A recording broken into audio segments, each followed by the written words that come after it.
me gustaría compartir con vosotros la teoría de Gaia, que sabéis que este año ha fallecido James Lovelock, que planteó esta teoría que se basa en el hecho de que la Tierra es un sistema autónomo que se tiene que poder autorregular, ¿no?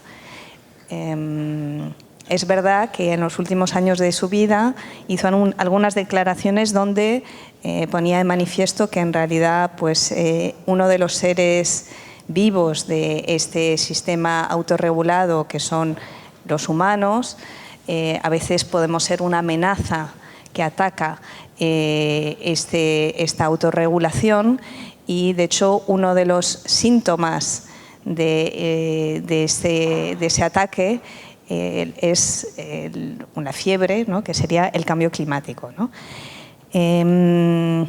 Hoy hemos hecho este ejercicio que con la primera mesa ha sido muy fructífero, de posicionarnos en el 2030 y definitivamente considerar que hemos hecho los deberes y hemos conseguido restaurar el planeta. Vamos a seguir haciéndolo con otros expertos en la materia. Permítame que os presente a Guillem Bargalló, que va a ser el moderador de la mesa. Guillem es el fundador de un medio de comunicación que se llama El Bien Social, y que mediante ese medio pues, hace partícipe al mundo de muchas iniciativas positivas, de impacto positivo, tanto en términos de medio ambiente como social. ¿Vale? Pues Sofía, creo que este funciona, ¿no? Sí. Vale, tenemos uno cada uno. Sí, vale, genial. Bueno, pues gracias a Sofía por la introducción. Gracias a todas y a todos por estar hoy aquí, y a Veritas por organizar estas charlas, que siempre es muy bueno hablar en positivo sobre el futuro, y más en este mundo que hay como tanto interés en vender fatalismo. Entonces, hoy en esta segunda sesión vamos a volver a 2030, y para ello me gustaría que todas y todos participáramos en este viaje. Vamos a hacer un ejercicio de ir al futuro.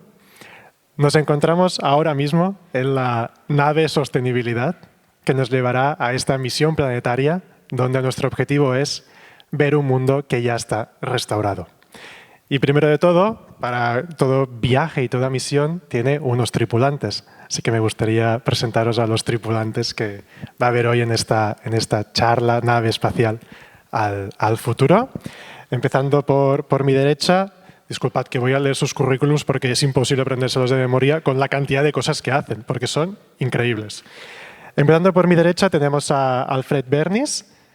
A ver, que no me lío aquí. Alfred es profesor titular del Departamento de Estrategia y Dirección General de SADE, así como de su Departamento de Innovación Social, y miembro de la Cátedra del Món Rural de la Universitat de Vic. Justo, no sé si Alfred me ha dejado alguna cosa, pero de momento hay unas cuantas para empezar. A mi lado tenemos a Álvaro Porro. Álvaro es economista y activista experto en las áreas de consumo responsable y economía social y solidaria, entre otras, y actualmente comisionado de Economía Social, Desarrollo Local y Política Alimentaria del Ayuntamiento de Barcelona. Además, ocupaste también el cargo de director del proyecto de Barcelona Capital Mundial de la Alimentación Sostenible de 2021. Casi nada para empezar. Y no creo que me deje... Bueno, sé que hay alguna cosilla más, pero vamos bien. A mi izquierda, Armand Folk, cofundador y CEO de Conca Organics.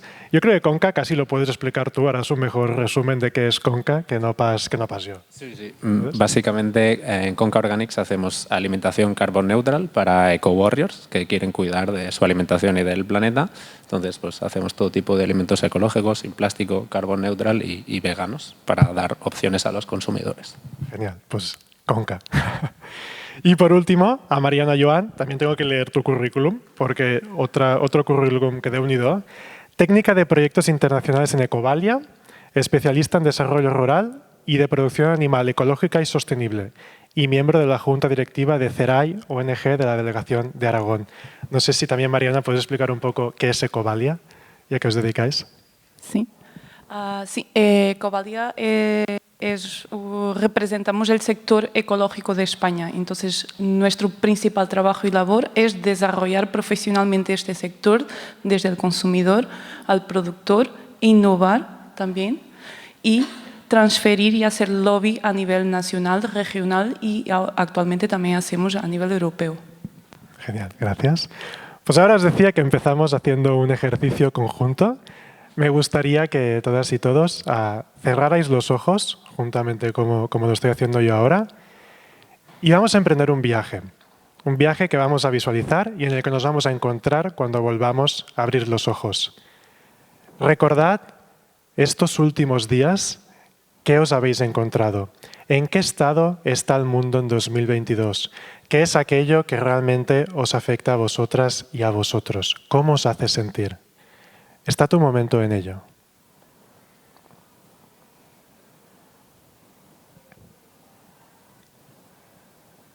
Y ahora, imaginad que cogemos una nave en la que nos sumamos todos, tripulantes y participantes hoy del público. Puede ser el DeLorean si os gusta más. Y nos vamos a teletransportar al futuro. Vamos a 27 de septiembre de 2030. Y vamos a un mundo que ya está restaurado.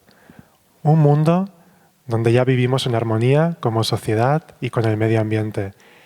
Y imaginad, sentid qué es lo que a vosotros y a vosotras os transmite este mundo restaurado y qué visión tenéis de él.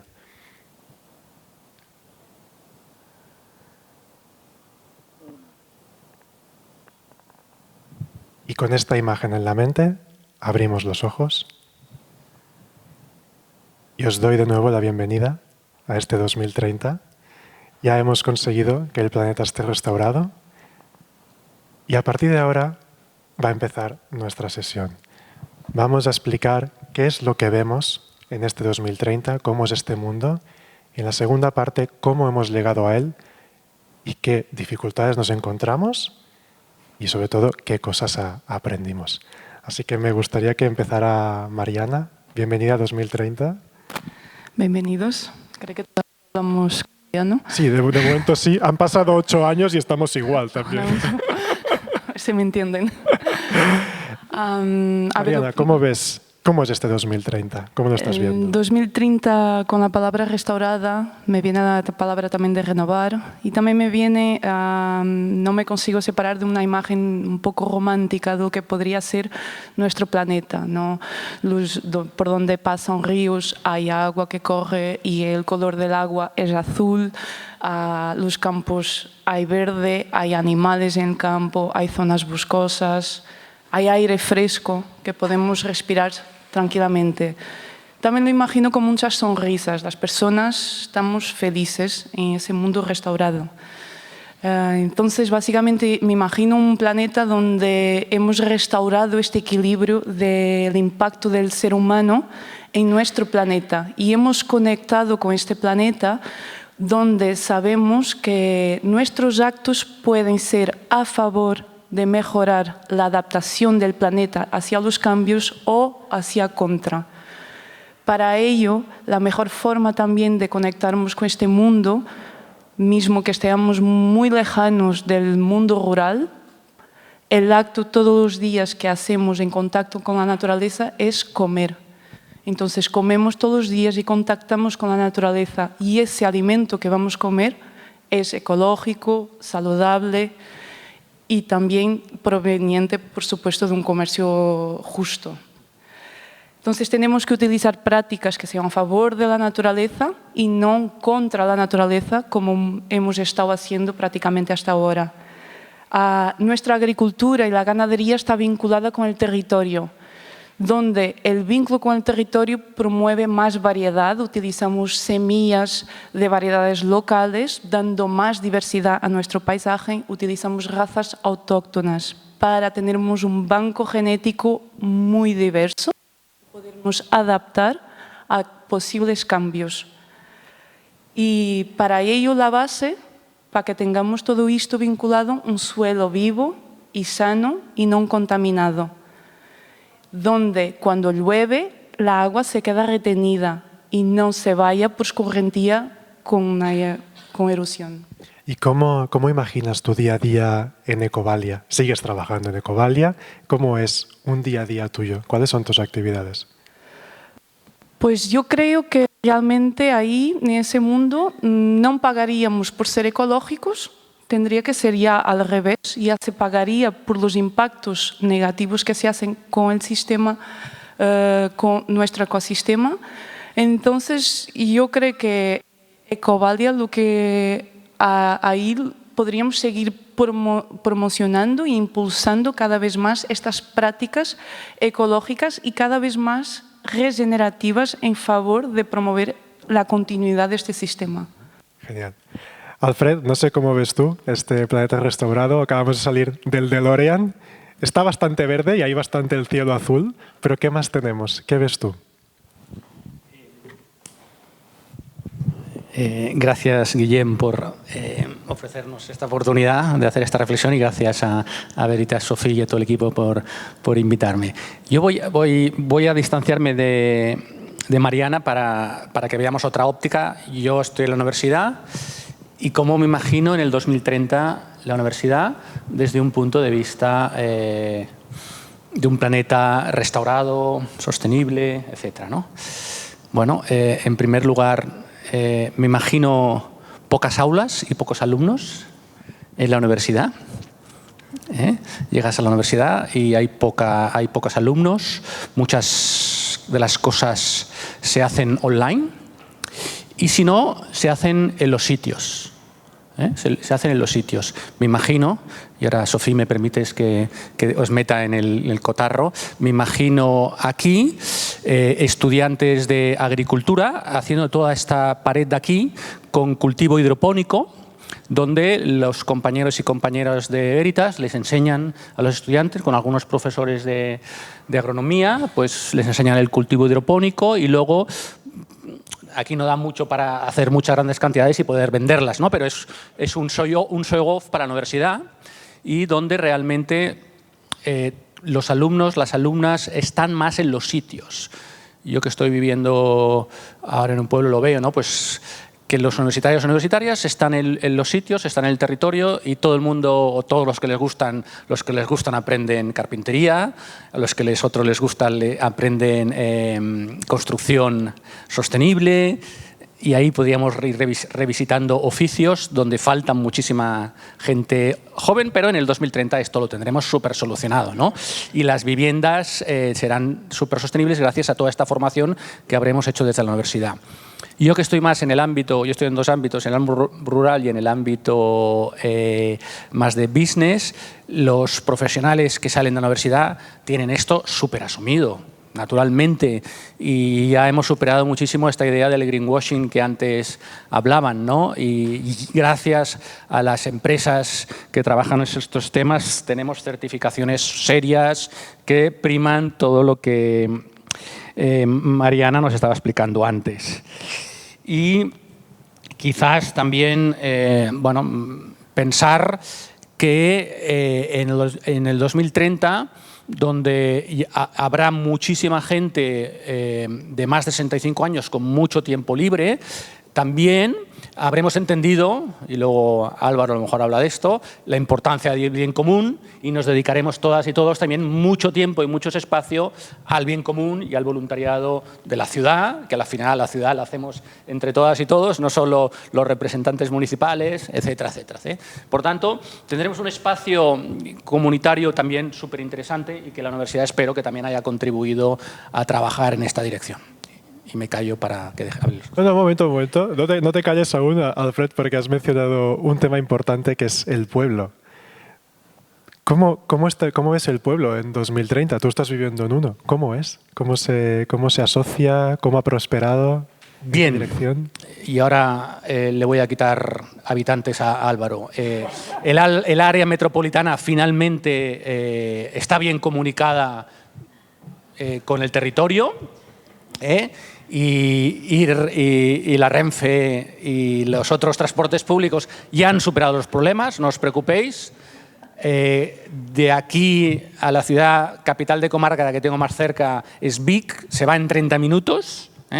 Y de aquí 30 minutos a Vic, que también hay una universidad muy interesante, pues provoca que no haya un éxodo de gente hacia el área metropolitana y la gente tenga que estar pagando alquileres tan altos, sino que al expandirse por el territorio y estar cercano al territorio, los pueblos, no todos, pero supongo que bastantes, pues tienen gente, no solo los fines de semana, sino durante toda la semana, y la gente pendula hacia el área metropolitana gracias a un transporte público que es una maravilla, vaya, que es una delicia, en ese sentido. No sé si, Álvaro, ya tendremos el coche autónomo, pero estará a punto de ponerse en marcha en el 2030, y de la estación de Vic a mi pueblo habrá coches autónomos, iremos, tal, etcétera, etcétera. Pues vamos a ver entonces, casi por alusiones, Álvaro, tú que estarás en la ciudad, aún en el Ayuntamiento de Barcelona, ¿cómo lo estás viendo tú desde unos 140 kilómetros a distancia de...?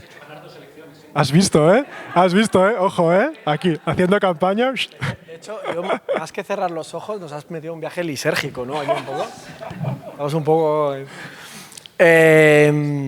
A ver, yo me iba apuntando cosas aquí mientras ibais hablando, pero claro, cuando empiezas a volar no hay techo, ¿no? Yo, lo primero que a mí una cosa que me ha venido muy rápido a la cabeza es que la jornada laboral será de 25 horas. Es que si no pasamos por ahí, bien, eso es bueno. Todo lo demás no sé si va a cuadrar, ¿eh?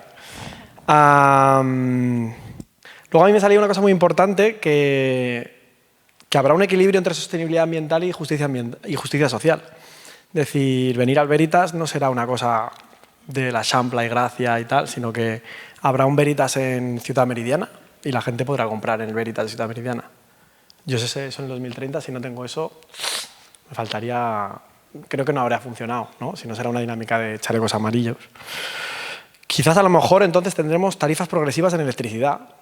Ahora que estamos hablando tanto de electricidad, pues a lo mejor habrá unos kilovatios que serán muy baratos, acceso universal. Pero si yo quiero tener aire acondicionado a tope, pues a empezar a ver kilovatios que me salgan muy caros.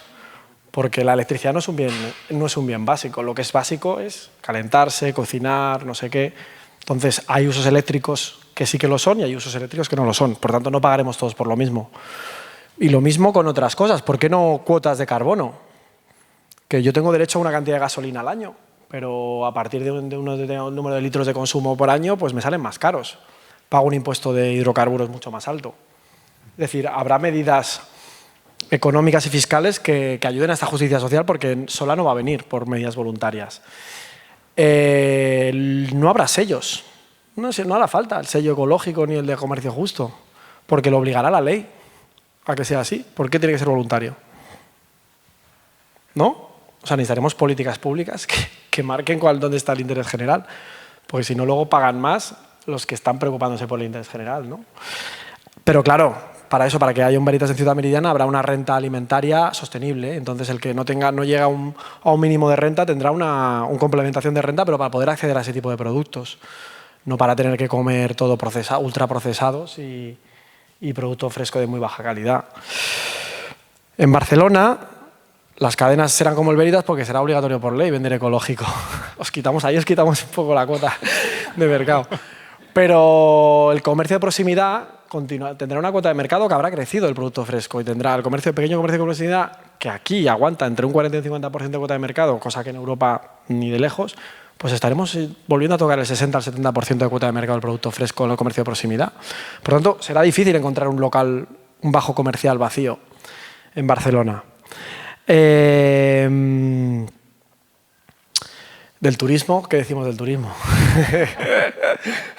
Este es un gran tapado. Ostras, esto es complicado. Mójate. Desde el ayuntamiento, ¿qué estáis haciendo? Yo creo que ¿qué estamos haciendo o cómo será el 2030? Estamos en 2030. Estamos en 2030. Yo me estoy imaginando que no nos alegraremos porque la cuota... Perdón, no nos preocuparemos porque el número de visitantes año de Barcelona haya bajado. Nos parecerá que no está mal, porque tenemos una diversificación económica que no nos preocupará tanto que hayamos bajado los millones de visitantes años, Y el debate de la pista del aeropuerto nos parecerá así un tema de estos de, ¿te acuerdas cuando se fumaba en los hospitales? Pues ¿te acuerdas de cuando se hablaba de ampliar el aeropuerto una pista más? ¿Qué más? Bueno, claro, luego la vivienda será mucho más barata.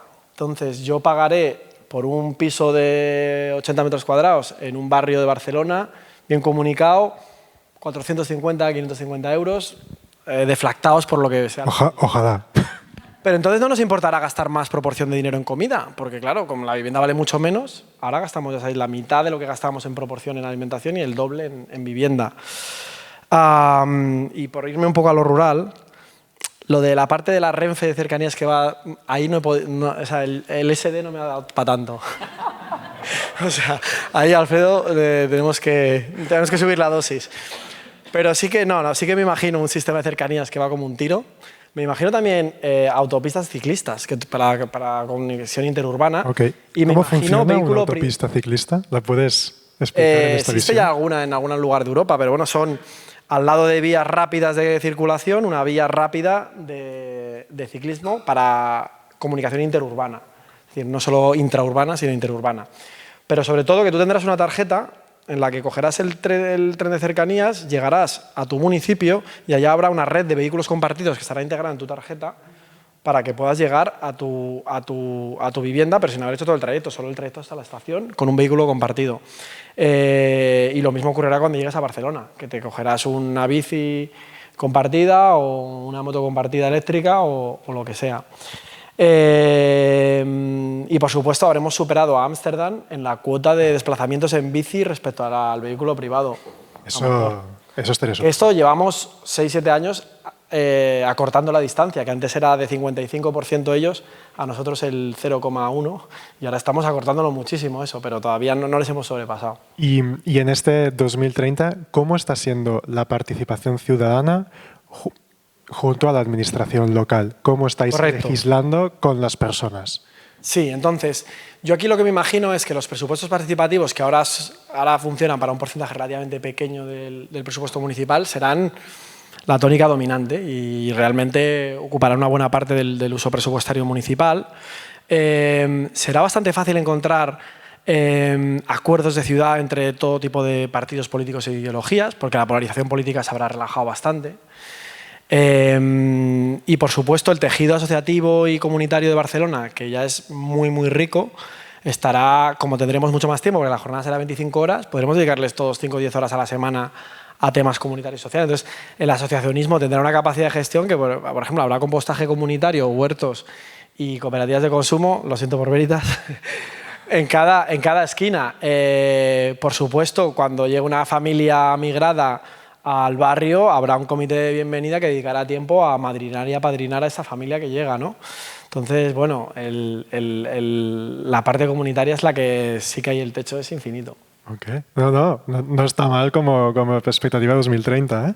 Y a ver, y nos queda ver un poco cuál es el papel de las empresas en este 2030, las grandes desaparecidas. ¿O no? ¿Qué papel tiene en 2030, Armand? Sí, antes cuando hablabais ahora de todo lo de la bici y autopistas para ciclistas y tal, se me ha venido a la idea una idea de negocio o una necesidad que vamos a tener. Es un no parar el emprendimiento, ¿eh? Es que yo voy en bici a los sitios y llego sudado a todas partes si vas ligerito por Barcelona o si subes, entonces habrá que pensar también qué hacemos ahí con sistemas de lavandería o de camisetas donde llegas porque la que tienes está inservible y igual desodorante. Entonces, pero aparte de eso, que me ha gustado mucho y ojalá sigamos empujando en esa dirección. Yo cuando cerraba los ojos y hacíamos el viaje estaba pensando mucho más en el consumidor. También tenía imágenes de estas, ¿no?, de antiguas reliquias de la petroquímica de Tarragona y diremos, hostia, mira qué armatoste aquí y ahora no sirve para nada. O estas megaurbes que ahora son tan contaminantes, pues también habrán dejado de existir. Pero me centraba mucho en cómo qué habrá llevado todo este cambio, y son al final unos consumidores muy distintos, unas consumidoras empoderadas que son mucho más conscientes, que tienen en cuenta pues, mucho más factores a la hora de tomar decisiones de compra, que el organismo público habrá ayudado también y habrá puesto un threshold, ¿no? habrá subido los mínimos que se requieran a las empresas, pero creo que será mucho más rápido el cambio si las consumidoras y los consumidores son los primeros. Es lo más fácil de actuar, de cada día en qué haces con tu compra, pues sí, escojo esto en vez de esto porque estoy depositando mi voto, ¿no? para este mundo, no para el siguiente. Y ahí entiendo que podríamos entrar en un buen debate de qué es más eficiente, ¿no? Yo creo que todos tenemos que ir en esa dirección. Y sí, a mí me ha hecho muy feliz ver eso, ¿no? Imaginarme que había consumidoras que pues, tenían en cuenta todas las externalidades de cada producto, o por lo menos hasta donde llegaban al conocimiento era cada vez más accesible y se les daba mayor importancia, y tomaban o habían tomado las decisiones que habían llevado pues, a no utilizar más combustibles fósiles, a no utilizar más plásticos, a promocionar productos locales, a que el suelo estuviera regenerado con alimentos de agricultura regenerativa. Todo esto es lo que me ha venido en mente. Sí.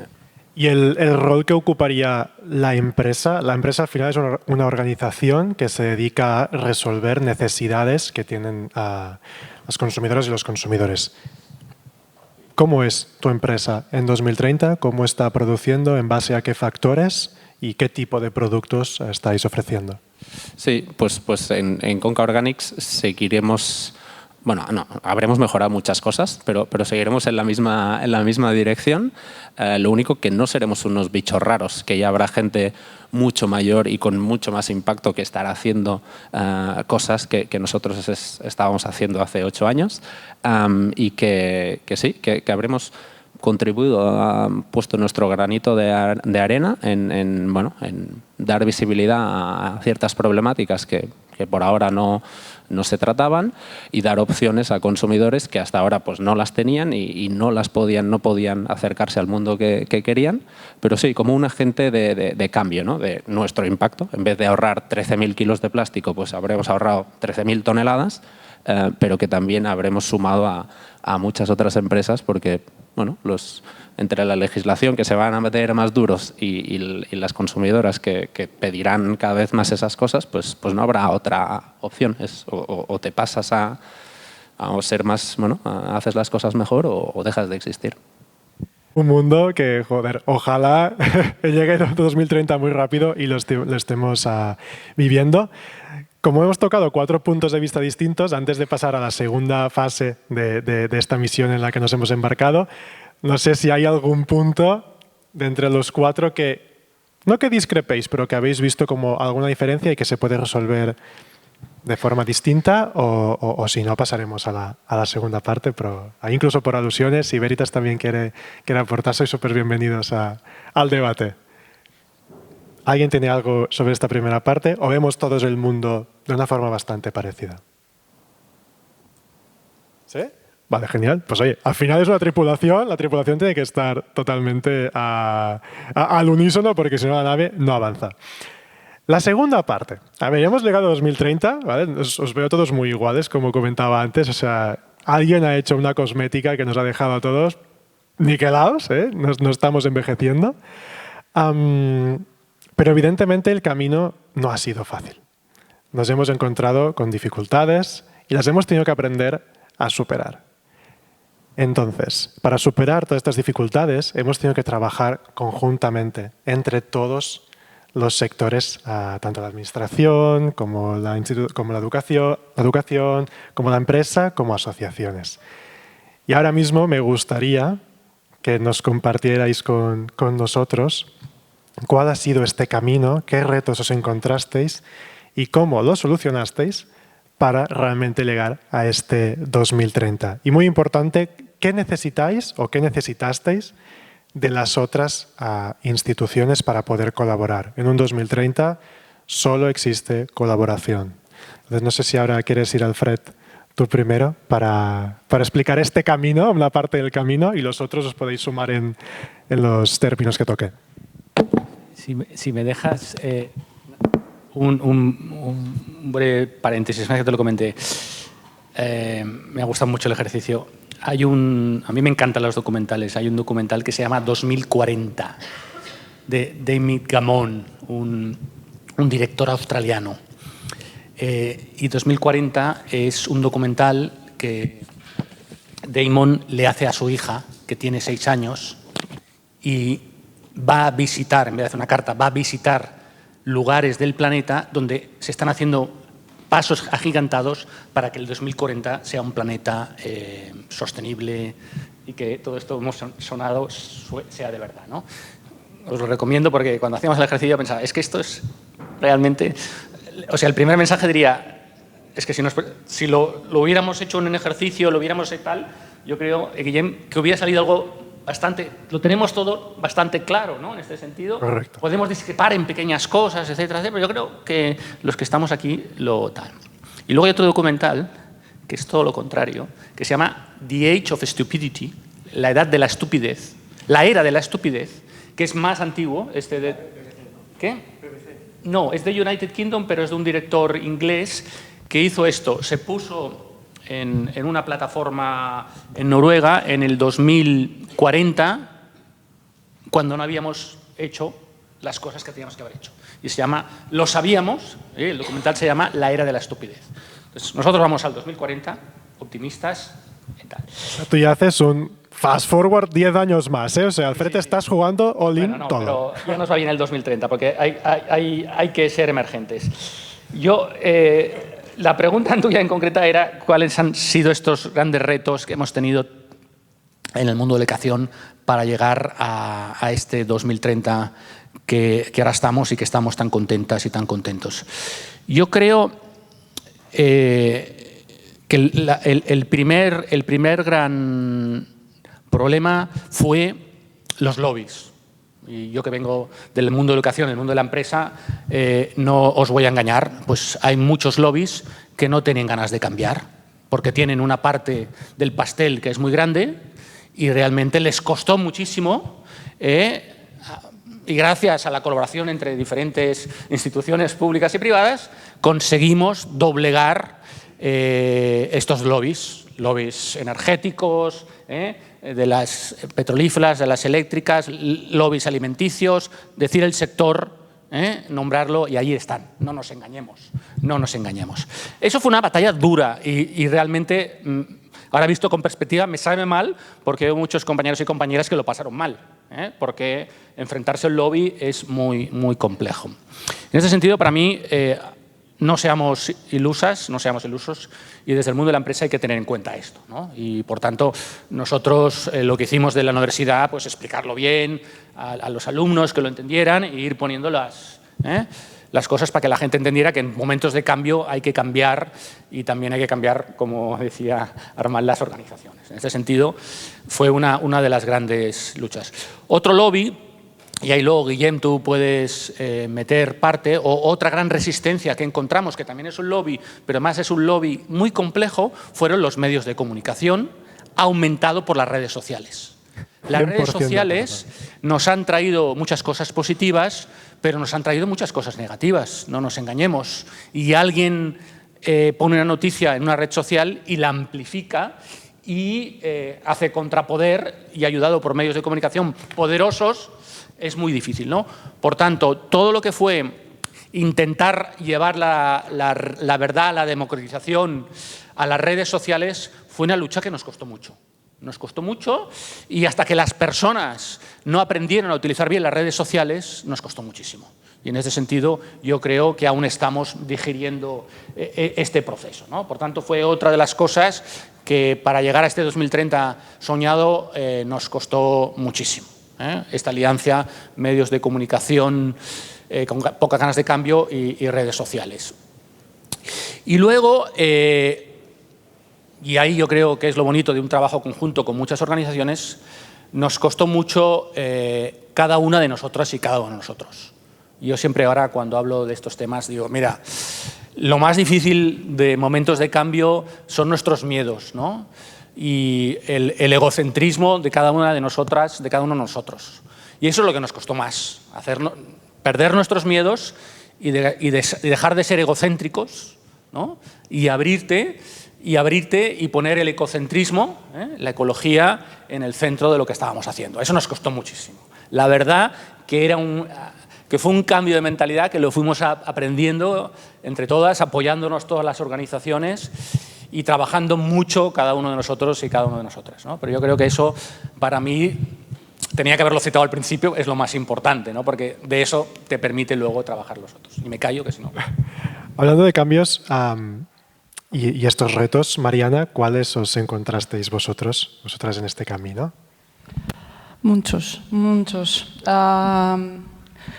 Bueno, yo creo que de una manera general de este mundo de 2030 lo que ambicionamos, y creo que igual todos, es una conciencia colectiva de ecología, que estamos directamente vinculados dentro del planeta. Pero aparte de queremos empoderar también los consumidores, también es muy importante empoderar nuestros agricultores y ganaderos, porque actualmente su trabajo no es muy valorizado y tampoco reciben un sueldo justo y nos están alimentando. Y también hay otro reto muy importante aquí. ¿Por qué? Porque la alimentación es la clave para que nos mantengamos sanos. Entonces, si tenemos un suelo sano, podemos producir alimentos sanos, los animales pueden estar sanos y nosotros podemos estar sanos.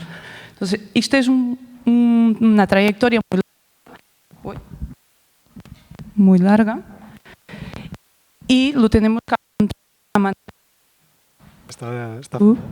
porque no es solo una organización que cuando nosotros hemos empezado hace 30 años éramos los locos, ahora ya no somos tan locos, en 2030 somos normales.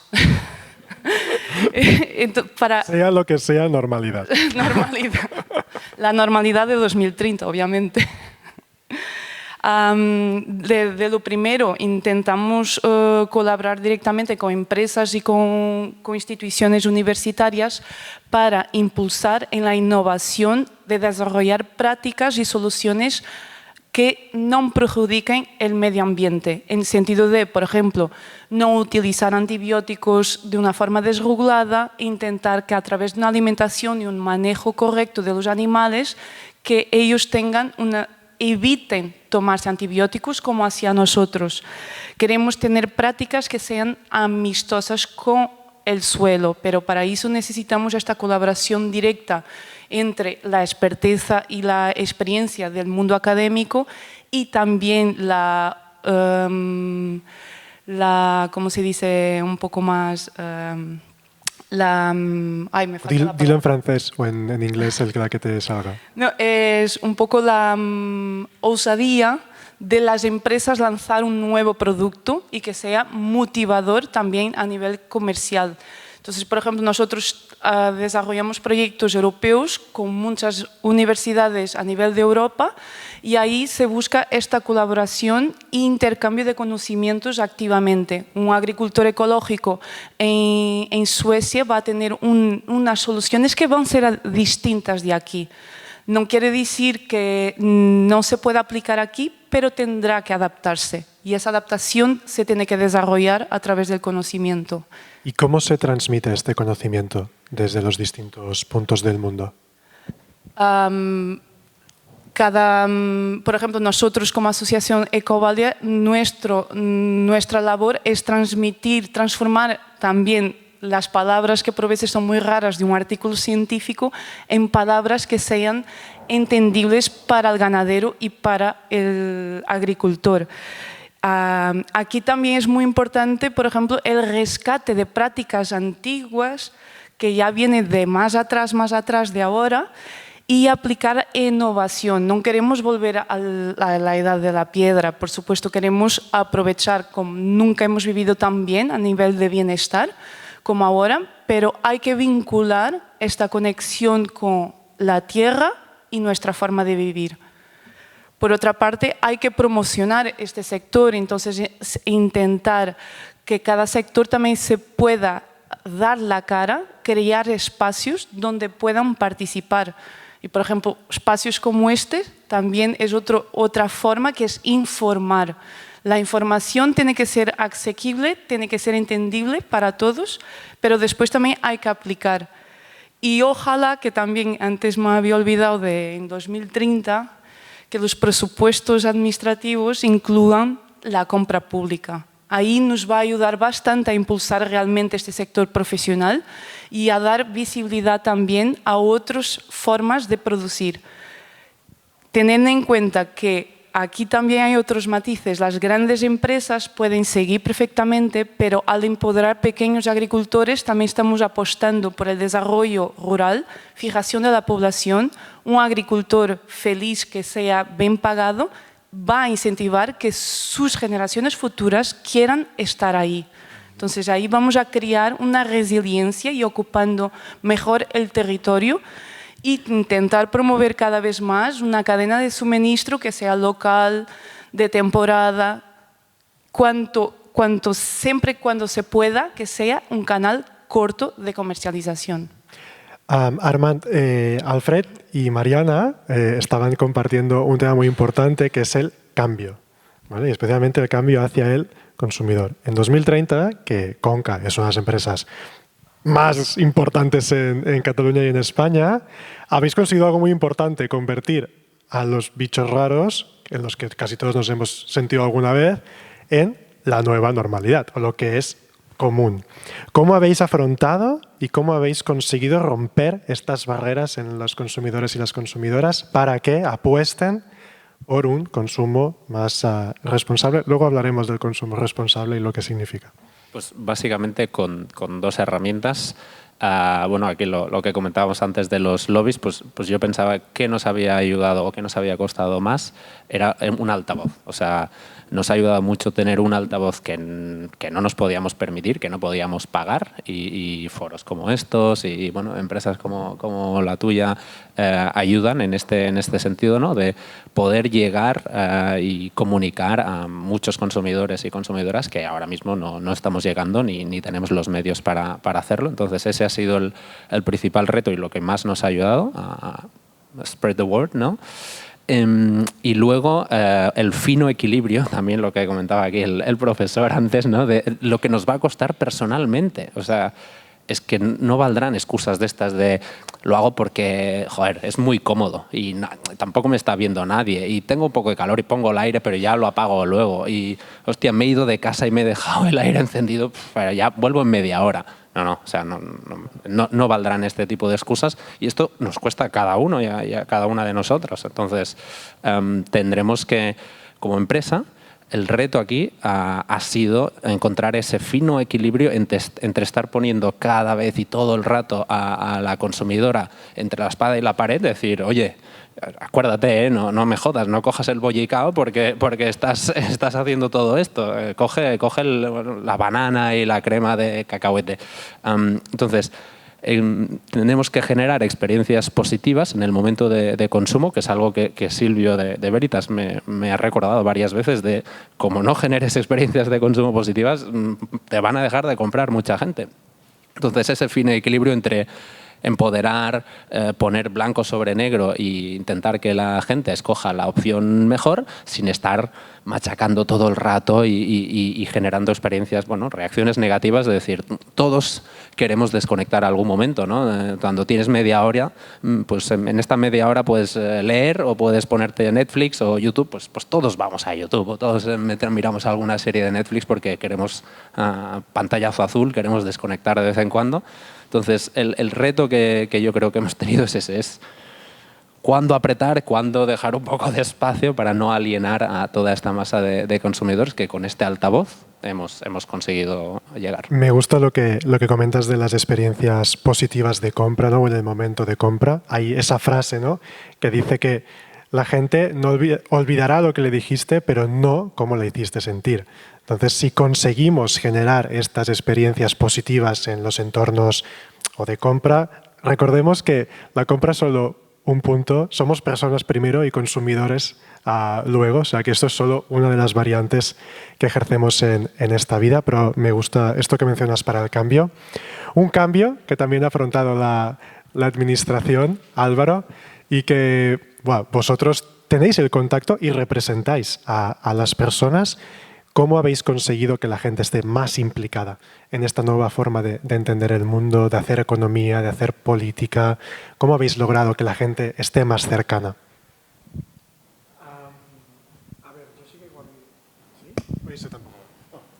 Hola, ahora sí. Si miro atrás desde el 2030, que yo creo que también tenemos que hablar de 2040 o 50, pero bueno.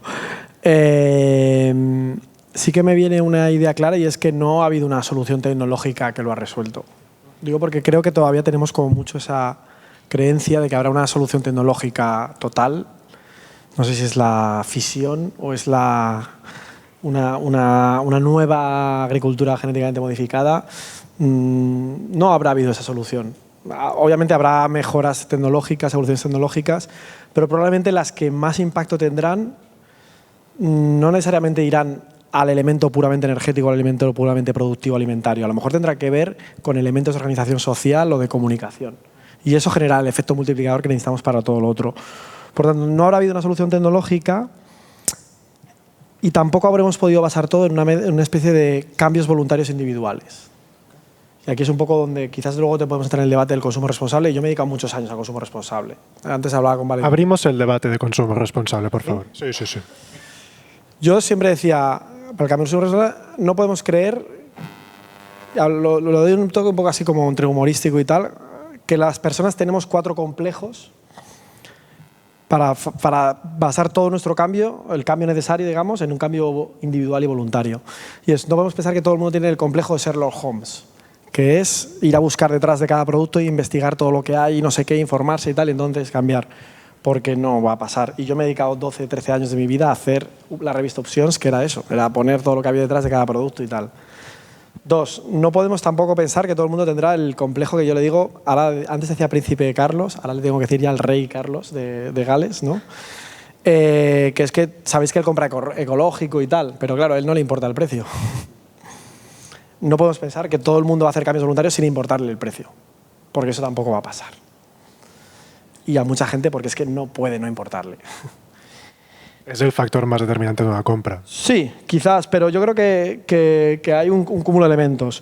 Luego, tercero, no podemos todos pensar que tenemos el complejo Gandhi. Es decir, y esto liga con lo que estáis comentando ahora, da igual la experiencia que tengas de compra, que tú te dan palos, o sea, el producto no está bien, no llega a tiempo. Tú, como es el ético, lo vas a comprar, porque tampoco podemos basarnos en ese complejo. Y por último, y ahora también tendría que cambiar el nombre, en ese momento le llamaba el complejo Rouco Varela, que en ese momento era el presidente de la conferencia episcopal. Ostras, qué personajes, ¿eh? Qué disparidad. Están elegidos. Que es que vamos a basar todas nuestras decisiones en un sentimiento de culpa, porque al final, y eso lo hemos visto con las religiones, el sentimiento de culpa tiende a ser más polarizante que no transformador. Entonces, sintiéndonos culpables de todo lo que genera lo que no hagamos, pues al final vamos a empezar a no escuchar hacia determinadas cosas, lo que se llama la disonancia cognitiva, ¿no? Desconectar. Y es lo que todos hacemos un poco para sobrevivir, ¿no? Porque todos sabemos que estamos todo el día contradiciéndonos a nuestros principios. Entonces, con esto quiero decir que el cambio voluntario es súper potente. Yo os digo, he dedicado mucha parte de mi vida a eso, pero a la vez está limitado. Entonces no podemos poner todos los huevos en esa cesta. Ese es el elemento activador, disruptor, pero hacen falta después políticas públicas, hacen falta marcos regulatorios, hace falta fiscalidad, que genere que no lo hagas por un elemento de voluntarista solo, sino porque es que hacia allá va el mundo. Entonces, yo creo que, y aquí es donde entro en la otra parte, que tiene que ver con la administración pública, y ya obviamente sobrepaso el ayuntamiento, porque al final tiene competencias muy limitadas para la inmensa mayoría de los cambios que hacen falta, pero creo que hacen falta acuerdos sociales, contratos sociales nuevos del nivel de los que tuvimos después de la Segunda Guerra Mundial, la creación de los estados del bienestar, etcétera, para afrontar los retos que tenemos delante. Y eso, uno de los grandes problemas que tenemos es la polarización política, es decir, en una dinámica en la que lo ecologista es como una especie de arma de lucha, y nosotros lo estamos viendo mucho en el ayuntamiento, ¿no? Con todo el tema del coche, ya lo estáis viendo. Pero creo que tenemos que conseguir generar un nivel de polarización política en el que sea gestionable grandes acuerdos para estos grandes retos, y que una persona de derechas, de izquierdas, de centro, de lo que quieras, pueda estar de acuerdo en unas bases que implican asumir limitaciones, que implican asumir cambios de modus vivendi en determinadas cosas, pero que nos demos cuenta que es que si no lo hacemos vamos a perder todos mucho. Y eso pasa, y con eso acabo, y lo ligo con unas cosas que decía Alfredo, ¿no? Que es el tema de los medios de comunicación. Miramos mucho hacia la política, como ahí está el gran problema y la fuente de todos los males, y es como el cabeza de turco, ¿no? y probablemente hay mucho de verdad. Pero yo creo que hay mucha responsabilidad de la dinámica que tenemos social, de polarización política, de falta de entender realmente los cambios que necesitamos hacer, de falta de acuerdos en el funcionamiento de los medios de comunicación.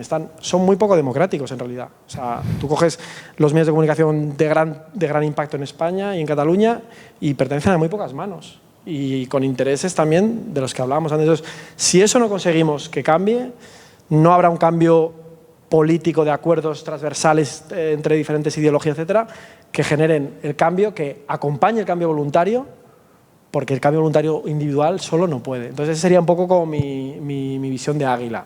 Ahí casi por alusión sí que os comparto que de la dificultad de consolidar un medio de comunicación que sea independiente y que pueda sobrevivir, porque es hartamente complicado.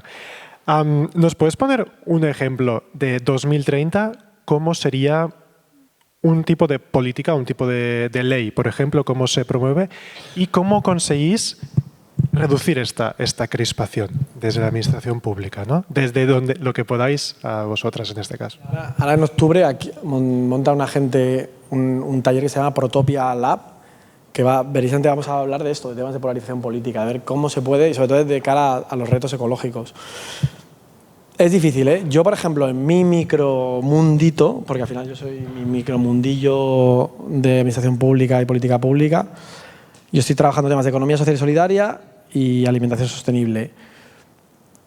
Yo, mi forma de trabajarlo ha sido, hemos generado una estrategia 2030 de economía social y solidaria de ciudad y hemos conseguido un apoyo prácticamente unánime de todos los grupos, desde el Partido Popular hasta Barcelona en Común, al que yo pertenezco. Obviamente es una estrategia pequeña, pero generar que la economía social y solidaria no es un arma arrojadiza política, es algo que nos interesa a todos y que la ciudad gana, incluso desde perspectivas ideológicas como bastante diferentes. Y ahora estamos elaborando la estrategia de alimentación sostenible, que de hecho Sofía, nos hemos conocido allí, está participando, también 2030. Los objetivos no son tan ambiciosos como el viaje lisérgico que nos has pegado aquí, pero también tenemos la misma vocación, conseguir ese apoyo como un poco transversal de que esto es un reto, que esto no va de la macrogranja sí, la macrogranja no, la carne sí, la carne no, ¿no? Que un poco a veces ese tipo de debate político más encendido es lo que ha permitido poner en el centro del debate el tema, o sea que también juega su función, no nos engañemos. Pero luego tenemos que pasar a las políticas públicas. Ahí necesitamos acuerdos transversales y si no será muy complicado. Entonces, yo como me imagino es generar una base donde hay un sentido común de época en el que decimos, vale, pues esto más allá de ideologías y tal, y no quiere decir que no haya conflicto de intereses, siempre va a haber eso y es bueno que lo haya. Pero hay unos elementos comunes de decir, o sea, tenemos que construir algo porque nos vamos a la mierda, vamos, literalmente. Sí. En 2030 no, ¿eh? En 2030 estamos súper bien. Pero por eso estamos haciendo el trasvase, ¿no? Vamos a acabar con uno de los temas que me ha gustado, que es el cambio, que Alfred, gracias por abrir melones. Y como lo has abierto tú, dejaré que lo cierres tú, después de Mariana, de cómo ayudamos a la gente a afrontar el cambio. El cambio es una cosa individual, pero ¿cómo podemos ayudar a la gente desde nuestras instituciones para que sea menos difícil, digamos? Y al menos desde Ecovalia, ¿cómo habéis ayudado vosotras? Lo primero, vincularnos directamente con el alimento. Nosotros, como trabajamos por el sector, impulsar el sector ecológico, claro que es muy fácil tener el alimento, entonces ahí, por un lado, directamente informar a todos los consumidores, somos todos consumidores, y hay que informar un poco más, pero claro, no hay que estar ahí diciendo todo, porque también no tenemos tiempo, la cabeza no retiene, actualmente no retenemos demasiada información, pero hay que informar al menos para que la información esté disponible para todos. Después, otra labor muy importante es apoyar directamente al sector primario en primera línea. No podemos girar, ahora mismo no podemos para nada girarles la espalda, tenemos que aportar cada vez más soluciones, como por ejemplo, si vemos una agrupación de agricultores muy pequeños y a ellos no les vale la pena certificarse actualmente, pues exponerse, presentarse a Ecovalia, pues nosotros queremos apoyar a esos pequeños agricultores para que haya vida en los pueblos realmente y que se promocione desde ahí.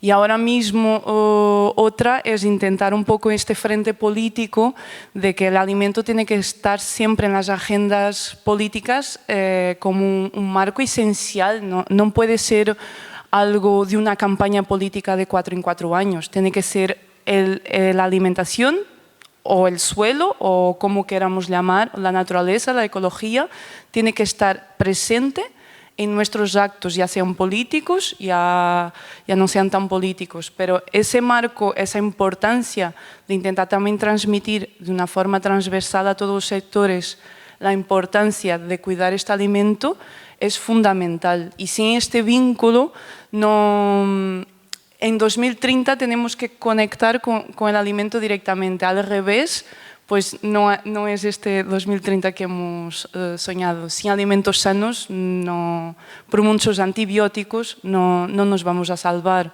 O sea, no va a haber una solución simple. Son problemas complejos, exigen mucha creatividad, mucha colaboración y muchas diferentes soluciones en cada territorio. Gracias, Mariana. Y como he prometido, vuelves a cerrar el melón, Alfred, y más porque vienes del mundo de educación, lo cual... Cuando de estos, vale. Y para que sobre todo la gente esté como más receptiva a hacer este mundo que también Álvaro comentaba, ¿no? Bueno, es una pregunta muy, muy difícil. Es trampa, ¿eh? Yo quizás porque me voy haciendo mayor, yo creo que educar para el cambio, y ahí es donde con Álvaro podíamos hablar. Estoy de acuerdo en el fondo. O sea, yo creo que los marcos regulatorios son importantes, las leyes son fundamentales, las políticas públicas en esta dirección han de avanzar, etcétera, etcétera, pero así no cambiaremos las cosas. O sea, hemos de educar hacia el cambio en el positivismo y esto cuesta muchísimo. O sea, a la gente, y ahora me pongo un ejemplo, me invento, voy a ir lejos, no puede ser, imaginaros qué pasó después de la COVID, ¿no? Que la gente subía a Montseny y era una curva, una desfilada de gente, tiraban papeles, invadían campos, un desastre y tal. Y no le puedes empezar a decir, no pise el campo, no tire papeles, tal. Es que la gente habríamos de conseguir de una manera positiva que entendieran que el Montseny o cualquier plaza de la ciudad de Barcelona, perdona que me diga el Montseny, es igual, es un bien de todos, ¿no? Y que la ciudad esté bien limpia y bien bonita, que el Montseny es una cosa que hemos de hacer entre todos, ¿no? Entonces, educar en el positivismo, no sé cómo se hace, la verdad, lo hemos de hacer. Las personas que tenemos responsabilidades en el mundo de educación, también en el mundo de la comunicación, en el mundo público o en las empresas, hemos de estar todo el rato comunicando positivismo. Porque si no, no vamos a conseguir. O sea, si a la gente, a las personas, a las consumidoras, a los consumidores les decimos todos estos mensajes negativos, no vamos a conseguir el cambio. Entonces lo hemos de hacer desde el positivismo y desde la coherencia, ¿no? Y en este sentido, y con mucha paciencia. Y con mucha paciencia. Os recuerdo, y ahora es que no es que Sofía me haya pagado para esto, pero como Silvio Elías, el fundador de Veritas, es un buen amigo y pasó por nuestra institución de formación, hay que tener mucha paciencia. Veritas durante muchos años picó piedra y perdió mucho dinero. O sea, las cosas, y lo sabe Armand, lo sabes tú, hemos de hacerlo desde el positivismo y con mucha paciencia. Entonces, para eso, vuelvo a lo que decía antes, hemos de estar muy convencidas, hemos de estar muy convencidos, por eso hemos de cambiar nosotros, cada uno de nosotros, cada uno de nosotros, y armarnos de paciencia, de valor, de tranquilidad, e ir trabajando este positivismo. No sé si te ayudo, pero... Álvaro, sí, yo quería complementar un poco. Yo estoy totalmente de acuerdo con eso, ¿eh? O sea, es verdad que yo he hecho aquí mucho énfasis en la dimensión regulatoria, legislativa, fiscal y tal, porque tiende a veces a pasar un poco desapercibida en estos marcos y nos vamos mucho a la dimensión voluntaria y que es súper necesaria, pero no podemos olvidar la otra. pero no porque sean como un falso dilema, o sea, es que se retroalimentan. O sea, si yo estoy cambiando las bombillas, comprando ecológico, no sé qué, pero luego salgo a la calle y veo que todo va en otra dirección totalmente diferente y al que no hace nada de eso, da igual y encima le sale más barato, llega un momento que me voy a ir desmotivando. Y es verdad que demonizamos tiempo, pero que llevamos ya tiempo. Que no es cuántas cumbres climáticas. Entonces, no digo, yo soy de naturaleza optimista, además optimismo estratégico e inocencia estratégica también, o sea, inocencia en el sentido de creer que es posible todo eso. Pero necesitamos contextos que nos ayuden. Entonces, el cambio voluntario en positivo, la educación en positivo, todo eso esa es la clave, o sea, esa es la base. Pero necesitamos lo otro que nos genere contextos, que generen lo que yo llamo círculos virtuosos, donde ese cambio se retroalimenta porque al final acaba pasando algo en lo que...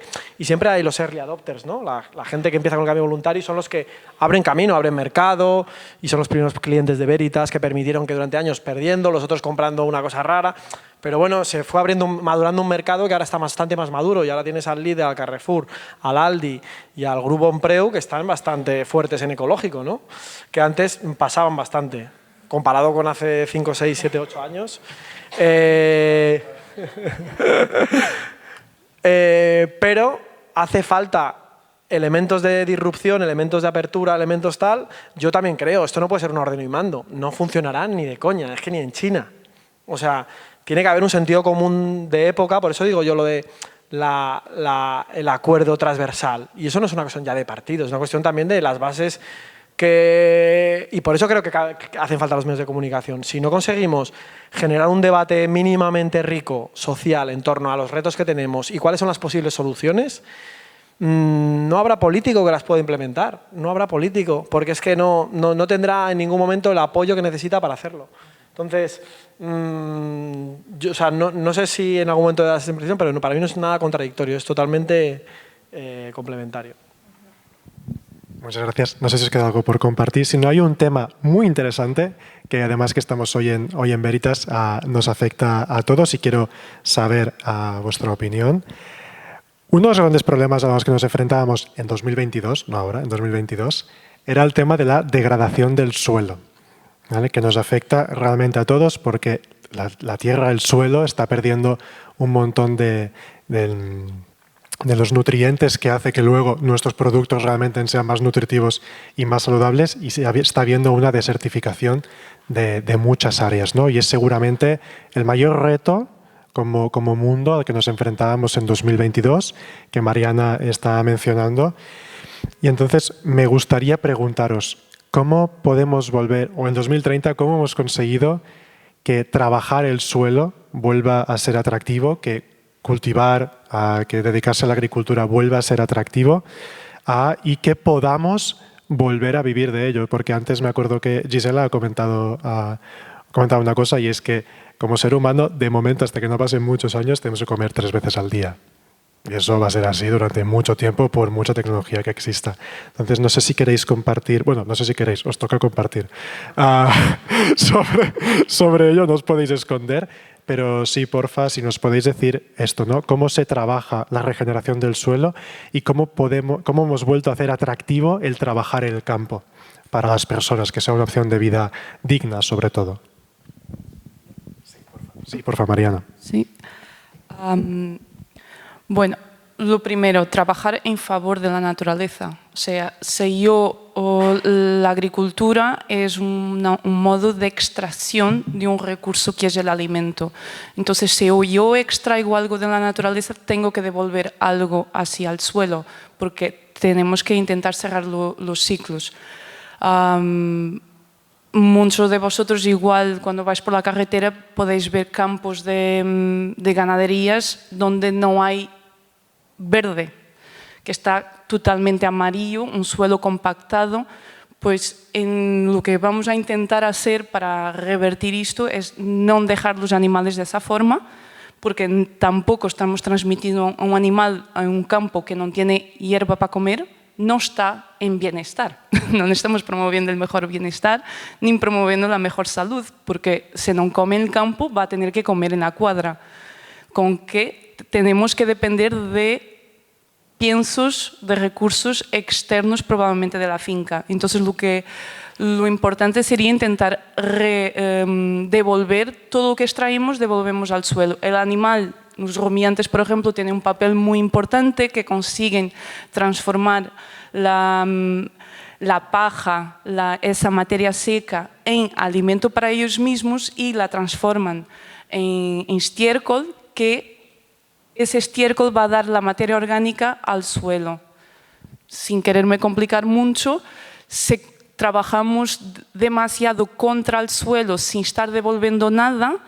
Ese suelo también es un elemento vivo de nuestro planeta. Ese suelo necesita nutrientes, ese suelo tiene una microbiología, muchos organismos pequeñitos que están ahí trabajando, cooperando todos entre ellos para devolver los nutrientes y la materia orgánica que las plantas necesitan. Entonces, también nosotros tenemos que cooperar con el suelo y con esta población que existe ahí, que no la podemos ver. Ahí, manteniendo siempre una cobertura vegetal, y esto tanto también por parte de las prácticas agrícolas en la huerta, también hay que involucrar prácticas, no utilizar pesticidas de síntesis que dejan residuos. El problema de estos residuos es que se acumulan en el suelo y van a afectar negativamente a esta población que existe en el suelo, que trabaja a favor de nosotros, pero también estos residuos se quedan en los alimentos que después nosotros vamos a consumir y nosotros también después no vamos a estar del todo sanos. Entonces, manteniendo esta cobertura vegetal, estamos también promoviendo la retención del carbono en el suelo, haciendo prácticas en favor de mayor fertilidad del suelo. También estamos contribuyendo para disminuir las emisiones del dióxido de carbono. No sé si me estoy explayando un poquito. Ahora, si acaso, también pasamos el turno a Armand, porque viniendo del mundo de empresa, que se dedica a generar un valor también económico desde lo empresarial, a que nos cuente en 2030 cómo se ha vuelto el suelo un elemento, bueno, el suelo, la tierra, la agricultura, una fuente digna de trabajo que es súper importante. Sí, lo que estaba intentando comentar Mariam, ¿no? Era pues todo esto de la cobertura vegetal, de suelos más resilientes, que retienen mejor la humedad, que son más resilientes contra el cambio climático. Esto es agricultura regenerativa y parece que es un súper invento, pero lleva muchos años ya que existe y que sí, que ahora parece que se vuelve a poner de moda, afortunadamente. Hay un documental muy bueno en Netflix que se llama Kiss the Ground, que explica muy bien los rendimientos económicos y de productividad de este tipo de agricultura. También me alegra saber que empresas con muchísimo más impacto como puede ser PepsiCo ya están hablando de que sus patatas van a venir de agricultura regenerativa aquí hecha en Navarra. Entonces parece que es un cambio que está cogiendo tracción y es una forma de, pues como el propio nombre indica, no darte cuenta de que el suelo es un recurso súper limitante y que no puedes ir cambiando pues tus parcelas de cultivo cada 5 años porque te has llevado todos los nutrientes, sino que tiene que ser sostenible y te tienes que poder quedar ahí in eternum. Y bueno, dando contexto, ¿no? O sea, lo que creo que es súper importante para revalorizar el suelo y el trabajo en el suelo, que sea digno y tal, pues dando un contexto de consumidores que valoren este tipo de productos y que pues cada vez habrá más estoicos por ahí que valoran la autosuficiencia y gente joven que se querrá ir al pueblo si efectivamente le das un contexto favorable para ello, que ofrecerán este tipo de productos, consumidores que los demandarán y los consumirán, y revertir un poco la situación esta, ¿no? El otro día escuchaba que pues con Bolsonaro la deforestación de Brasil tiene la tasa más alta de la última década y bueno, sí, hay políticos que efectivamente pueden hacer mucho daño con declaraciones o implementando unas leyes u otras. Entonces, sumando todos en la misma dirección y básicamente con regenerativa y empoderando a pequeñas agricultoras y pequeños consumidores que valoren este tipo de cosas. Álvaro, se demostró en la época antes de 2022 que el capitalismo fogacitante era un elemento que evidentemente no hacía que la agricultura fuera una actividad digna, que se pudiera ejercer dignamente y que se pudiera vivir de ello. Pero en 2030 han cambiado las cosas y la administración ha tenido mucho que hacer para cambiar este modelo económico y implementar uno que realmente dignifique la agricultura. ¿Qué medidas tomasteis o qué tipos de medidas o qué tipo de acciones para lograr esto, que la agricultura fuera digna de vivir de ella? Desde el ayuntamiento, la verdad es que poquitas, porque las competencias... Bueno, pues un poco más arriba. Pero imaginándonos que la administración fuera un todo, o sea, yo creo, y esto es un tema que es delicado, porque ahora estamos hablando en un momento de proceso inflacionario alimentario, ¿no? Entonces hablar del precio de las cosas es jorobado. Pero yo soy de los que piensa que, y lo he dicho antes un poco así rápido, pero creo que hay bastante verdad. Es decir, creo que si la vivienda estuviera en unos precios mucho más lo que nos cuesta la alimentación nos parecería otra cosa. Es decir, yo no tengo la impresión de que el alimento es caro en términos generales. Es verdad que ha habido un proceso inflacionario en estos últimos 6 meses bastante heavy, ¿no? Entonces, que si miras la inflación de Argentina, por ejemplo, alimentaria, te da una noción de realismo de nuestra inflación alimentaria. Creo que era el 65%, es una bestialidad. Creo que hay un sector de la población que sí que tiene una dificultad importante para acceder al alimento, y ahora más. Y aquí lo que tenemos es un problema de desigualdad social muy fuerte, que además se ha incrementado en las últimas décadas por el tipo de políticas económicas, por el tipo de deriva hacia donde ha ido la economía, ¿no? Entonces tenemos que atajar eso desde una perspectiva de igualdad social, de rentas, de cómo puede haber transferencias de rentas, ingresos mínimos, cómo puede haber un control de la precariedad laboral en determinados sectores, que es donde se concentra, además muchas veces feminizados, etcétera. Y todo eso tiene que ver pues, con cambio de modelo económico y tal. Pero creo que intentar cambiar el modelo agrario, creo que si nos vamos simplemente al tema del precio de los alimentos, por el problema de acceso de un grupo importante de población, no va a pasar lo que decimos de dignificar el sector. El sector agrario ha perdido en 20 años un 30-40% de renta agraria en términos reales, y la ocupación en el sector primario ha bajado también no sé cuánto en 20 años. El proceso es así, y desde hace años en cualquier otro sector hubiéramos visto lo que ha pasado en el sector primario y habría calles ardiendo. O sea, esto pasa en el sector de automoción y tendríamos barricadas, pero en el sector agrícola, entre que están lejos, son mayores, socialmente era como algo atrasado hasta hace poco, ¿no? Pues ha ido pasando, ¿no? Pero hemos perdido. Entonces, yo creo que pasa porque se pueden pagar precios dignos en origen y en destino. Entonces, a lo mejor no pasa, creo que el gran problema nuestro tiene más que ver con el acceso, con el precio de la vivienda o de otros bienes que realmente ocupan mucho más peso. El precio lo que gastamos una familia en alimentación en 20 años se ha dividido por 2 en términos relativos respecto a nuestra economía. Sin embargo, lo que gastamos en vivienda se ha multiplicado por 2.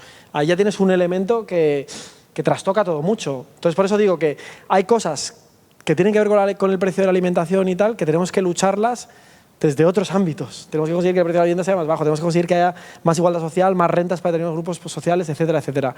Dicho esto, y ahora voy ya a la pregunta, tenemos que conseguir que haya unas relaciones dentro de la cadena alimentaria mucho más equilibradas, para que no haya unos precios en orígenes muy diferentes de los precios en destino. Se ha aprobado una ley de cadena alimentaria con todas sus limitaciones, pero que en muchos casos todavía no se cumple.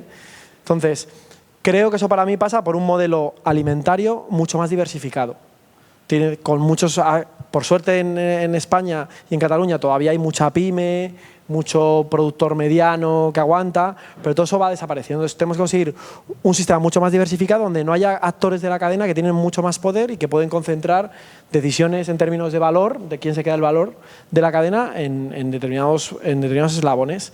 Y yo creo que pasa mucho más por eso que no por otras. La política agraria común es importantísima y además tiene que condicionar en una determinada dirección, from the farm to the fork, ¿no? Pero si no conseguimos de alguna manera generar relaciones más simétricas dentro de la cadena alimentaria, Solo con subvenciones de la política agraria común no lo vamos a conseguir. Y, por supuesto, lo que hemos dicho todo el rato, conciencia ciudadana que reclama un tipo de producto, que lo pone en valor y tal. Pero en términos de valores, nosotros las encuestas que hacemos en Barcelona a nivel de Omnibus, que es la encuesta municipal, 72% de las personas dicen que intentan buscar producto de proximidad, 68% dicen que intentan buscar producto directo de productor o productora, 58% dicen que intentan comprar producto ecológico. O sea, en términos de valor, ya sé que eso no es verdad, porque eso no se traduce después en actos de consumo. Es el gap entre valores declarativos y acciones reales. Pero los valores están ahí. Y lo vemos en las campañas de los supermercados. Están ahí. O sea, los valores están culturalmente ahí. Pero no se acompañan de acciones al mismo nivel. ¿Por qué? Pues por temas de precio, por temas de accesibilidad, por muchos otros temas. Entonces, yo creo que ahí es donde tenemos que conseguir generar otra dinámica. Gracias. Y dignificación de la agricultura. Yo para ligar con lo que decían Mariana y Armand y luego Albert, yo creo que hemos hecho, vamos a ponerlo ya en futuro, hemos hecho dos cosas. Una, en primer lugar, lo que estabais diciendo del suelo, ¿no? O sea, yo que tengo la suerte de que tengo un huerto, pienso que todo el mundo tendría que pasar por la experiencia de tener un huerto y entender lo que significa tener un suelo con nutrientes o no, o tener Y en ese sentido lo hemos conseguido y en todos los colegios y gracias a los ayuntamientos que han hecho que los huertos comunitarios no se vean como una cosa hippie, sino una cosa educativa, las escuelas, etcétera, etcétera. El tema del suelo y de la importancia de devolverle a la tierra lo que le hemos sacado, eso yo creo que o lo trabajamos muchísimo o no hay nada que hacer en este sentido. Entonces, yo lo pensaba estos días, ¿no? Yo me acuerdo que en el mes de marzo, cuando ya no llovía, yo les decía a mis compañeros en la universidad, Dios, esto es un desastre, no está lloviendo. Decía, qué exagerado. Y los que estamos hemos pasado un verano complicadito. Suerte los últimos 5 días de agosto que llovió un poco y ahora estas 2 lluvias de este fin de semana del viernes y el sábado. Pero esto no es suficiente. O sea, estamos... Pero la gente de la ciudad no lo ve. No, exagerado, se ha inundado todo. Vete, bueno, tal. Segundo tema, el suelo, súper importante. Y el segundo tema, y lo ligo con lo que estabas diciendo, Álvaro, que para sí es muy importante. Hemos concienciado a todo el mundo que hay 2 formas de hacer empresa. Y ahora no voy a decir otro nombre para que nadie se enfade, pero hay una forma de hacer empresa como la que tiene Veritas, que es de la mano de los agricultores, de las agricultoras, de los proveedores y tal, y todos juntos van aprendiendo y van haciendo espacios y van ganando, o la otra manera, que no tiene ningún nombre, de Pedradora, que dice, oye, mira, no, el tomate te lo compro a 20 céntimos el kilo y la leche a 35 porque hoy me he despertado de buen humor. Y si no, no estás en mis lineales. Hombre, pues esta manera de hacer empresa no puede ser, ¿no? Porque quiero hacer una oferta con tus productos. Sí, exacto. Por tanto, hemos entendido que es tan importante, como decía Álvaro, dentro de la cadena de valor, el origen, el agricultor, la agricultora, empoderado, etcétera, etcétera, como el final de esta, que es en un lineal, ¿no? Y en esto lo hemos de entender todos y todas. Y esto es súper importante que lo entendamos, ¿no? ¿Qué ha pasado? Y yo lo estoy viendo en el territorio. Estamos trabajando con las escuelas del territorio. En las escuelas del territorio, los institutos públicos, ¿qué pasa? Los jóvenes y jóvenes y mujeres, hijas de payeses, de agricultores, perdón, quieren estudiar en la universidad. ¿Por qué? Porque sus padres han dicho ir a la universidad y olvidaros, porque esto es una miseria, tal. No, hemos de cambiar el discurso y hemos de trabajar y decir, no, es que lo que está haciendo tu padre, que está haciendo tu madre, es súper importante y lo hemos de valorizar y hemos de... Porque si no, lo que tú dices está pasando y sigue pasando en este sentido. En este debate despolitizado que habríamos de tener, bueno, pelotizado, pero despolarizado. Perdona, gracias, Álvaro. A ver, las comarcas de Lleida, las que conocéis, se están quedando vacías. No hay que ir a hablar de despoblament a Sòria o a Teruel. tenemos aquí en Lleida. En la comarca de Osona, el trozo que yo vengo, nos estamos quedando sin gente. Y estamos a 1 hora y media de Barcelona. Por tanto, estos debates hay que tenerlos. Y es muy importante en esta línea, ¿no? Y por eso a mí, bueno, si hemos conseguido desde la universidad, con las empresas y trabajando muy bien todo lo que puede ser la agricultura regenerativa o otros aspectos, habremos avanzado.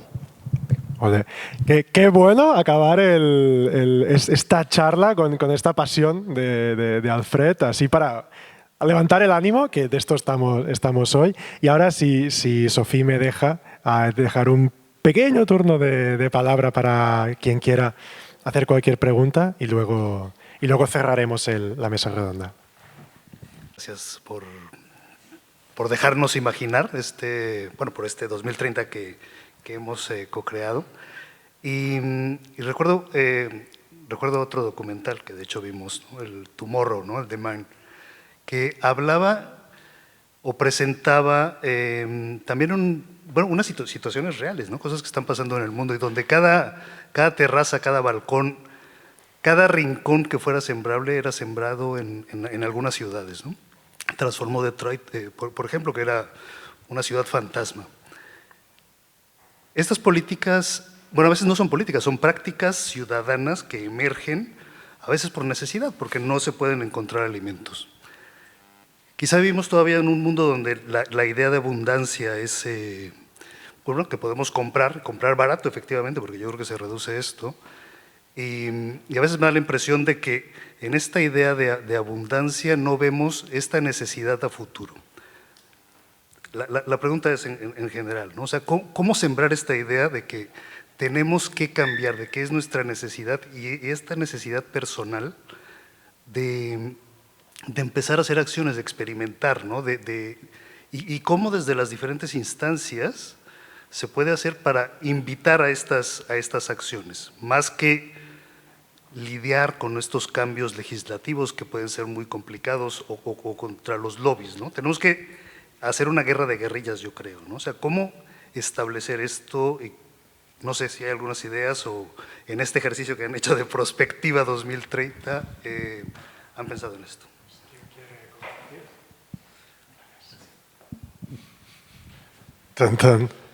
Tensión.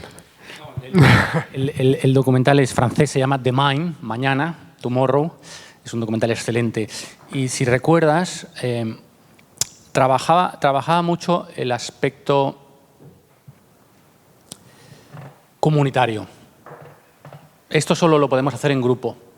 O sea, yo lo he dicho que cada uno de nosotros hemos de cambiar, pero el cambio lo hemos de hacer en grupo. Lo hemos de hacer en asociaciones, lo hemos de hacer en empresas, lo hemos de hacer en administraciones públicas, lo hemos de hacer conjuntamente, porque si no tienes una sensación de soledad, de vacío, ¿no? Y en este sentido, el bien entendido comunitarismo es súper importante en este sentido, ¿eh? Y yo creo que la gente ha de dejar de tener miedo que el asociacionismo es una cosa de izquierdas, hippie y tal. No, el asociacionismo es una de las cosas fundamentales de la sociedad y el comunitarismo es una... Hay otro documental que voy a pasar pronto, que lo podremos ver juntos también, que se llama, os lo recomiendo, en castellano sería Ahora que ya lo sabemos. Es un documental francés, los franceses son los mejores haciendo documentales. Ahora que ya lo sabemos. Que sería en francés, no we... Ahora que lo sabemos, ¿cómo sería en francés? Exacto. Sí, sí. Yo lo he visto en inglés. Now we understand. Pero dice, y el mensaje que te da, que es un mensaje diciendo, bueno, lo podemos ignorar, pero esto ya lo sabemos. Estas son las cifras. Podemos ser negacionistas, tal. ¿Qué es el mensaje que te da? Trabajar juntos, trabajar juntas. Da un mensaje, me gusta, es un poco triste el documental, pero es el mensaje último de esperanza. Ahora que sabemos hemos de trabajar juntas, hemos de trabajar todos juntos, sin ningún miedo. Y como dicen mucha gente, ensuciándonos las manos, seguramente. En este sentido, volviendo...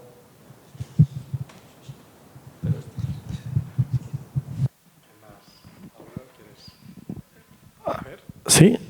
O sea, creo que tampoco tiene una respuesta, ¿no? Lo que planteabas, como yo me lo tomo como una reflexión más a la olla, a la que estamos echando aquí, un montón de reflexiones. Yo vuelvo a decir, creo que no se trata de elegir entre incitar a la gente al cambio y cambiar el contexto mediante diferentes herramientas, como pueden ser las leyes o la fiscalidad. Creo que hace falta todo. O sea, en eso sí que comparto contigo lo de la guerra de guerrillas. Pero sí que creo que si nos centramos solo en un elemento, la cosa no va a cuajar, no va a cojear, o sea, va a cojear. Hay este elemento de que una cosa, o sea, la suma multiplica, ¿no? Y entonces, si tú incitas al cambio y los valores están en la sociedad y la gente quiere hacer determinados cambios y además sabe por dónde puede ir y sabe el efecto que tiene, el porqué, etcétera, etcétera, que de hecho es mucho de lo que, por ejemplo, nosotros en el Ayuntamiento hacemos, y más en temas que no tenemos competencias. Por lo tanto, es generar la capital mundial de la alimentación sostenible. Mucho ha sido generar espacios, comunicación, tanto en medios de comunicación como este fin de semana en la Mercè hemos creado un espacio que se llama la Terra y Gus. No sé si habéis oído, lo hemos hecho en la Ronda de San Antoni. Y es generar que dentro de la Mercè cada año ahora hay un espacio dedicado a la alimentación sostenible. Entonces, con restauradores de la ciudad que hacen alimentación sostenible, presentan un plato, que es el que venden todo el fin de semana allí, que se ha medido el impacto ecológico de ese plato, producto de proximidad, directo de productor, no sé qué, y aparte hay actividades de sensibilización, ¿no? Pues como esta te podría poner un montón de ejemplos, ¿no? Vamos metiendo allá donde podemos, pues hasta hicimos un Masterchef al Mercat de Sant Antoni sobre alimentación sostenible. Hicimos un Hoy por Hoy de la cadena SER. O sea, hemos intentado ir al premium de los medios de comunicación, los programas más de masas que existen. Este fin de semana hicimos el suplemento de Cataluña Radio desde allí, dedicado al tema. O sea, que totalmente de acuerdo en que hemos de trabajar el cambio cultural e incitar los valores. Pero yo la sensación que tengo ahora es que hay mucho más cambio cultural ya realizado del que luego se ha transformado en acción. Y creo que ahí es donde tenemos que ver por qué hay ese gap. Y es donde ahí pienso que tiene que haber contextos que faciliten. Y ahí es donde entran las leyes, los cambios tal, otras formas de hacer empresa, pero que se ponga en valor, que no sea una cuestión simplemente de, por ejemplo, sino quedar en nichos de mercado muy limitados, ¿no? Pues eso, mi sueño es que haya un Veritas en Ciudad Meridiana y salgan los números. Les hagan los números a Veritas porque hay fórmulas y primero los precios son más asequibles, allí las rentas son más altas, etcétera, etcétera. Entonces para mí es una combinación de elementos. Y aquí que tenemos a gente de los medios de comunicación, exacto, pero yo creo que ellos han de jugar un papel importantísimo. Lo que pasa es que, claro, ¿qué impacto tiene tal y qué impacto tiene Masterchef? Pues, y es una cadena pública de televisión española, Masterchef. O sea, pero bueno, quiere decir que vamos a utilizar todo eso de manera que realmente empujemos hacia ese cambio. ¿Queréis compartir algo? Por alusiones.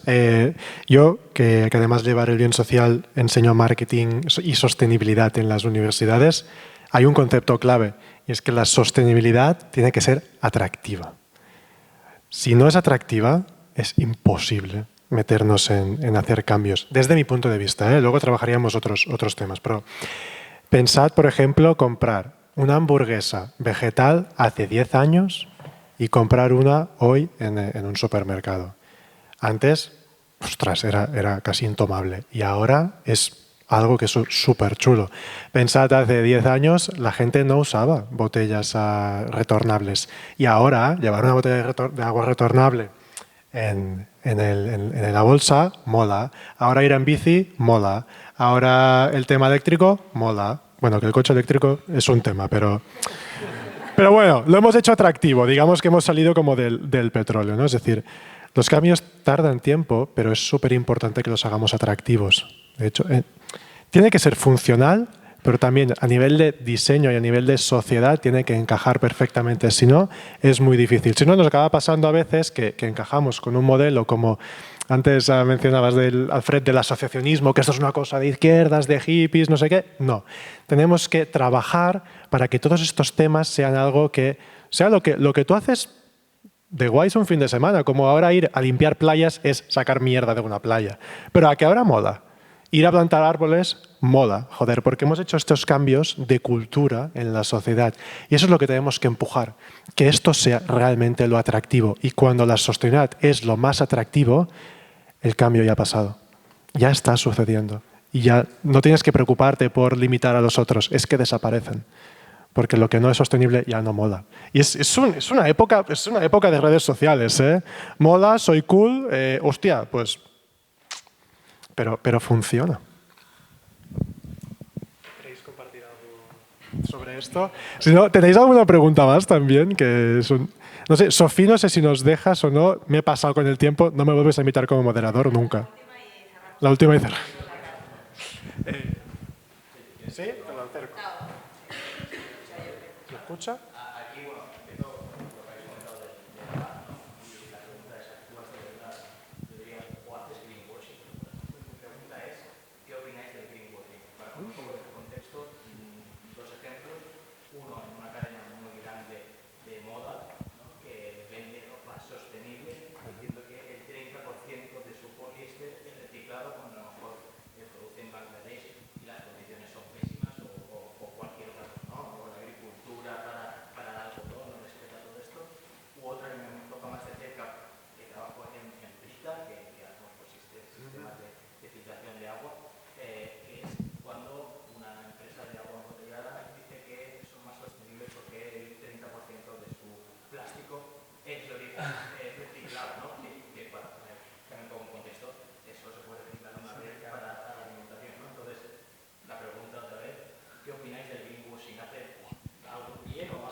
Bueno, la gallina de los huevos podridos, ¿eh? Vamos a ver qué tenéis que opinar. Sí, a ver, es verdad que esto pasa y desafortunadamente seguirá pasando, pero yo sí creo que solo te puede llevar hasta cierto punto, o sea, no funciona para siempre. A la que rascas un poco, a la que, bueno, la viralización de las redes sociales, todo esto, pues cada vez salen más ejemplos de estos y yo creo que el precio a hacer greenwashing cada vez será más alto. Y cada vez habrá menos gente que lo quiera y que lo pueda hacer, porque es que no te saldrán los números. Tendrás ahí, bueno, un PR bueno durante un tiempo, pero luego te van a reventar. Entonces, sí, no me parece una estrategia que a largo plazo sea muy sostenible a ningún nivel. Entonces, sí, es un mal que pasa ahora porque hay mucho desconocimiento, es una olla de ideas muy mezclada lo de sostenibilidad y puedes cogerte ahí, puedes hacer cherry picking y te coges 3 cosas y dices, ¡buah, soy sostenible! Y luego tienes el 85% que es una mierda.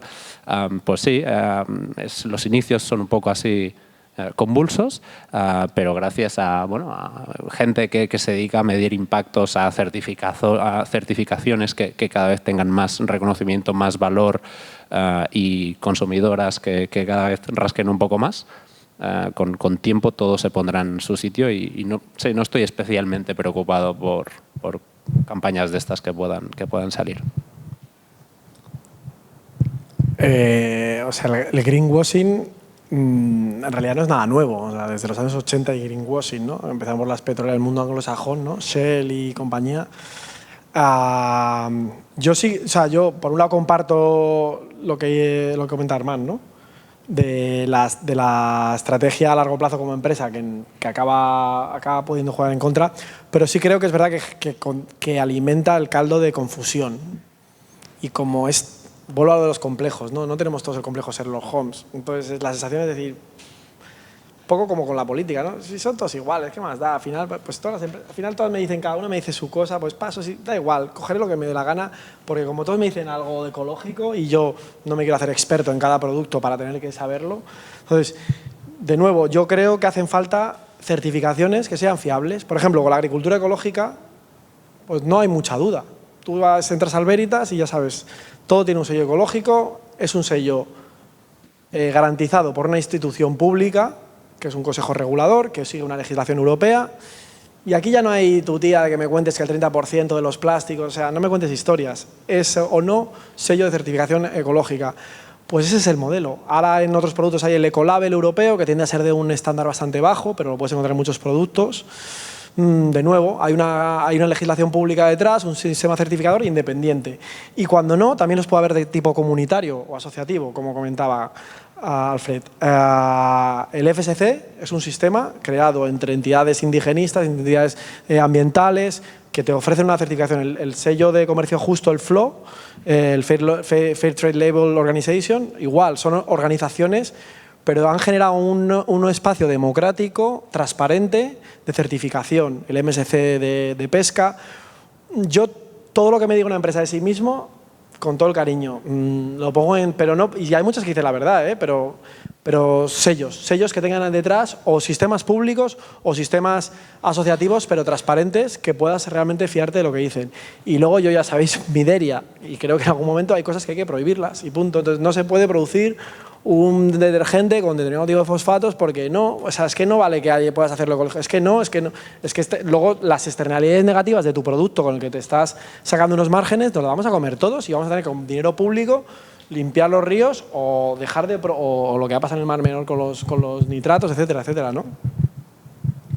¿Se escucha? Sí. Yo el greenwashing creo que se combate con autenticidad de tus propios valores y tu propia línea, tenerla muy clara, tu propósito. Se combate con la información, hemos dicho, la comunicación, y se combate con la paciencia, que decía él, ¿no? Tú sigue tu camino y tranquilo, pero firme. Pero sí, es un mal que tiene luces y sombras, ¿no? Porque abre también el camino un poco al mass market, en algunos casos. Bueno, yo voy a sí. Sí, me sabe mal porque todo el mundo tiene agenda. Voy a cerrar, si me permitís, luego si quieres te paso la palabra. Agradeciendo muchísimo el debate y remarcar que me ha encantado observar que la palabra más compartida ha sido precisamente el verbo compartir, ¿vale?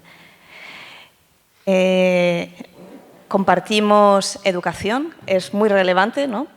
Compartimos vida asociativa, compartimos vehículos, compartimos información, compartimos envases, compartimos estiércol con el suelo, pero al final pues me alegra ver que en este planeta que nos ha tocado compartir, pues compartimos visión de futuro, ¿no? Y eso ya es mucho, así que gracias por compartir vuestra visión.